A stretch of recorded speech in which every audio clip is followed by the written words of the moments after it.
Namanganda umumiy o'rta ta'lim maktablari o'quvchilari o'rtasida ixtirochilikka qadam tanlovining joriy yilgi viloyat bosqichi start oldi. Tanlovni ochilish marosimida viloyat maktabgacha va maktab ta'limi boshqarmasi boshlig'i o'rinbosari Muzaffar Mo'minov qatnashdi va u ishtirokchilarga muvaffaqiyat tiladi. Ta'kidlash joiz, tanlovning shahar va tumanlar bosqichlarida yuqori o'rinlarni egallagan 58 nafar yosh ixtirochi o'zlarining 37 ta loyihasini taqdim etdi. Quvonarlisi, mazkur loyihalar orasida eng ilg'or va zamonaviy texnologiyalarga asoslangan innovatsion ishlanmalar mavjud. Masalan, Kosonsoy tumanida joylashgan 39-maktabning 7-sinf o'quvchisi Ibrohim Murodullayevning aqlli uy loyihasi butun mohiyati bilan xavfsizlikni ta'minlashga qaratilgan. Unga o'rnatilgan innovatsion jihozlar yashovchini is gazidan zaharlanishni avtomatik tarzda ogohlantiradi.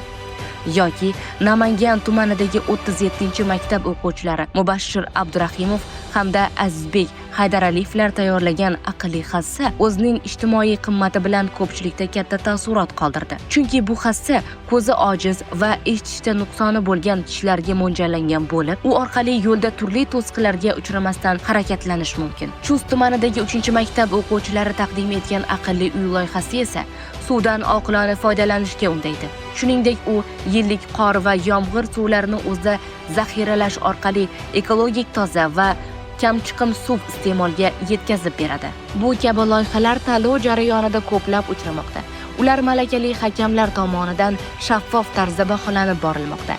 Eslatib o'tamiz, tanlovning mazkur bosqichida yuqori o'rin egallagan g'oliblar keyingi respublika bosqichida qatnashish huquqini qo'lga kiritadilar.